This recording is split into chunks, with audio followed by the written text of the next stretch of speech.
Hola, bienvenidos una vez más a Oman, historias del arte y el judaísmo en Radio Sefarat, historias así, en plural. Hoy nos vamos a ir a hacer un viaje que nos va a llevar desde Rusia a Israel, pasando por Francia, incluso los Estados Unidos y algún que otro lugar. Un viaje para conocer a un pintor importante que por alguna razón no es un gran conocido del gran público, y que se llama Immanuel Lexerovich Katz, más conocido como Mané Katz. Un pintor, en principio expresionista, adscrito a la Escuela de París, pero que realmente, aunque cultivó todas las vanguardias de su tiempo, nunca se comprometió directamente con ninguna. Se comprometió, sí, con la temática estrictamente judía. Como estamos en Ben Hametzarim, hemos decidido hablar de pintores tremendamente vinculados a la iconografía judía. Este pintor se dedicó a pintar rabinos, guetos, justos, tzadikim, talmuds, el mundo de la música muy representado, la música klezmer, claro está. Es un pintor de la diáspora eslava, un pintor del Yiddish, un pintor al cual en la ciudad de Haifa consagró, después de su muerte, un museo en exclusiva.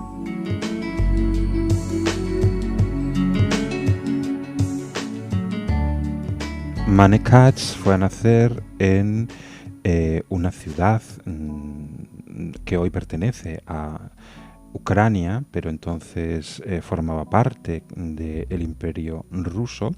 Kremchuk nació el 17 del 6 de 1894. Y esto nos tiene que hacer pensar en la cercanía que tuvo que tener su familia con los pogromos antisemitas de la policía zarista.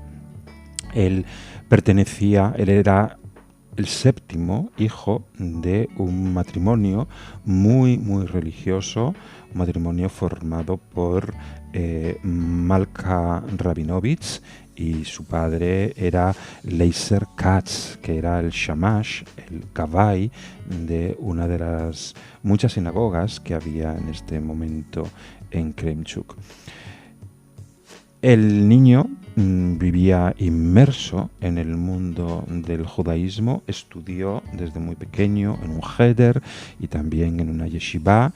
Los padres tenían la esperanza de estar formando a un futuro y enorme rabino, pero a los 16 años él ya tenía gusto por el arte y pasó a estudiar en la Academia de Bellas Artes de Vilna, en Lituania, donde va a estar muy poco tiempo porque era la primera vez que él se enfrentaba al mundo laico, que no supo comprender y tuvo que regresar a casa. Por suerte y de casualidad, un artista de Odessa que conoce lo que pinta este jovencito de 16 años, le convence para matricularse en una academia en Kiev, donde va a estar estudiando desde 1911 a 1913. Y ahí parece ser que empieza a adaptarse a vivir en un mundo no ultraortodoxo, y de Kiev va a pasar a París, a la Academia de Bellas Artes de París, para estudiar bajo la tutela de Fernand Cormon, que fue el profesor de tres grandes impresionistas, Toulouse-Lautrec, Matisse y Van Gogh.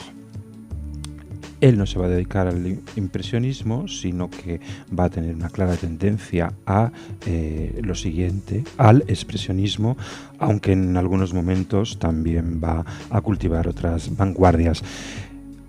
Estamos en 1913 en Kiev, pasa en 1914 a París, sus estudios quedan interrumpidos por la Primera Guerra Mundial y él, sin dudar ni un momento, pretende alistarse en la Legión extranjera del ejército francés, pero da la casualidad de que no lo admiten porque no da la talla.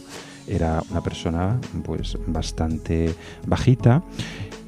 Él se va de París, regresa a Rusia, donde también pretende alistarse en el ejército para luchar en la Primera Guerra Mundial, y le ocurre lo mismo, que por razones de estatura, que no de dimensiones, porque él como persona tiene todo el aspecto de ser una persona enorme, también es rechazado. Se dedica a vivir en San Petersburgo hasta 1917. Va a conocer, por tanto, la Revolución Rusa. Aquí empieza a tener ya las concomitancias con Marc Chagall. Marc Chagall también había estado en París antes de la Primera Guerra Mundial, luego queda atrapado en el imperio, en Rusia, en la Rusia soviética. Y lo mismo que él, va a empezar a dedicarse a la docencia infantil, provinciana, hasta cierto punto frustrante, que ambos van a dejar atrás. Mané-Katz, sí es cierto que durante esta etapa soviética va a formar con otros dos pintores lo que llaman la Troika, el grupo de los tres, que se estaban dedicando en esos momentos a pintar tal como se estaba pintando con éxito en Europa Occidental, el cubismo y el fauvismo.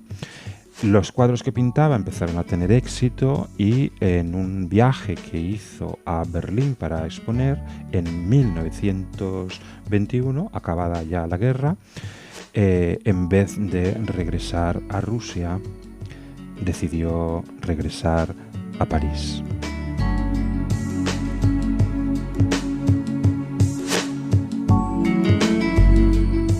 Mané-Katz llega a París el año en el que muere Modigliani, al que conoció y se cayeron muy bien, y también conoció a otros grandes de la historia del arte, como puede ser Picasso, de quien tenía cuadros en el Museo de Haifa, donde se exponen todo el legado, de toda la herencia de Mané-Katz. Hay cuadros de Picasso. Y en 1927 va a recibir la ciudadanía francesa. En 1929 también empieza a viajar de forma regular, tan regular como le permitiera la economía o el tiempo o los propios intereses. Empieza a viajar a Israel y empieza a pintar la vida judía de aquel Israel, de aquel Eretz Israel preestatal del mandato británico.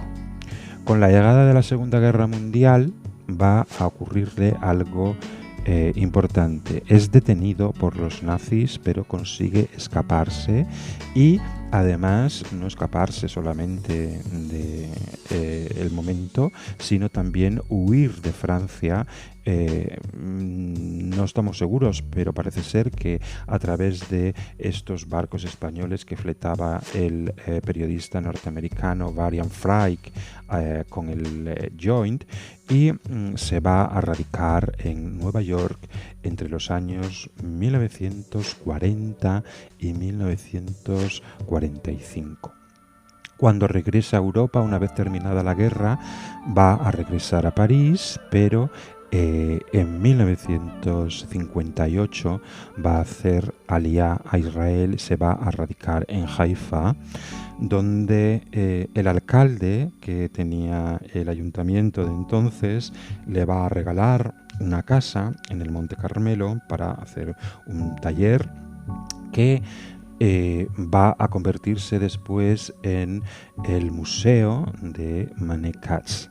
Él llega, decimos, en el año de 1958, pero va a morir en una clínica de Haifa en 1962, a la edad de 68 años, después de haber pintado todo el Mar Muerto, lugares emblemáticos de la historia del sionismo, como puede ser Sigrón Jacob, judíos yemenitas, mujeres árabes, todo lo que le llamaba la atención.